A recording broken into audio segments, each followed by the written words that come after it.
नमस्कार मित्रांनो, आजच्या भागाची सुरुवात होते आरोहीला लागलेल्या दुखापतीने.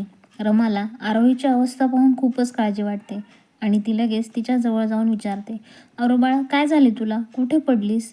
बोल ना." पण संध्या मात्र या सगळ्यांवर शंका घेत म्हणते की हे काहीतरी नवीन नाटक असणार आहे. यावर स्वरा स्पष्ट करते की आरोही खरंच पडली आहे आणि तिला डोक्याला लागलं देखील आहे. ती सांगते की अक्षयने आरोहीला रमा आणि स्वराचं लग्न होणार असल्याचं सांगितलं. त्यामुळे घाबरून आरोही रमाला थांबवायला धावत आली आणि खुर्चीला अडकळून पडून गेली. हे ऐकून सगळे स्तब्ध होतात. स्वरा पुढे सांगते की अक्षय आणि तिचं लग्न खरंच होणार आहे आणि पत्रिकासुद्धा वाटल्या गेल्या आहेत. तसेच आरोहीने तिच्याकडे एक खास गिफ्ट देखील मागितलं. याच्यातही ती सांगते, यानंतर आरोही अण्णासाहेबांसमोर आपली इच्छा व्यक्त करते. ती म्हणते की तिची एकच इच्छा आहे, लग्नाआधी 8 दिवस तिच्या आईने त्यांच्या घरी राहावं आणि सगळे विधी तिकडेच व्हावेत.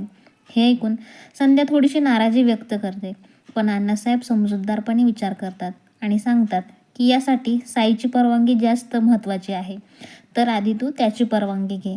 आरोही साईकडे हात जोडून विनंती करते आणि साई आश्चर्यचकितरित्या होकारही देतो. हे ऐकून सगळ्यांना मोठा धक्का बसतो. शशिकांत आणि इतर सगळे स्वरा आणि आरोहीच्या प्लॅनचं कौतुक करतात. तर अक्षय आरोहीला धन्यवाद देतो, कारण त्यामुळे रमाला परत आपल्या घरी आणण्याची संधी मिळणार आहे. आजी अक्षयला सांगते की हे 8 दिवस त्याच्यासाठी शेवटची संधी असू शकते. रमाचं मन जिंकण्यासाठी काहीतरी मोठं करायला हवं. दुसरीकडे संध्या साईवर चिडते, पण साई स्पष्ट करतो की तो, संध्या आणि दोघेही रमामध्ये मुकादमांच्या घरी राहायला जाणार आहेत, जेणेकरून अक्षय काही चुकीचं करू शकणार नाही. याचवेळी रमा स्वतः संभ्रमात असते आणि अण्णासाहेब यांच्याशी बोलत असते. ते तिला सांगतात की तिने आता स्वतःचा विचार करावा आणि आपल्या मनाचं थोडं तरी ऐकावं. रात्री अक्षय, स्वरा आणि आजी रमाच्या स्वागतासाठी रांगोळी काढतात आणि तिच्या एंट्रीसाठी खास प्लॅन देखील करतात. पण इरावती रांगोळी पुसते आणि ठरवते की रमा या घरात परत येऊ नये, यासाठी तिने काहीही करायला तयार आहे. शेवटी रमा मुकादमांच्या घरी येते.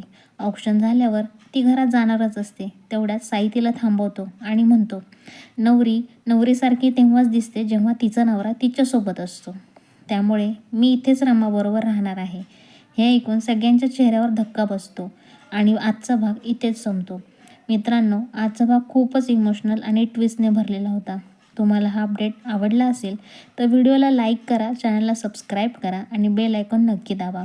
मंडळी, आजचा भाग कसा वाटला हे कमेंटमध्ये नक्की तुमचं मत कळवा.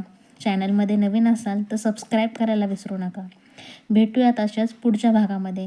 तोपर्यंत धन्यवाद मंडळी.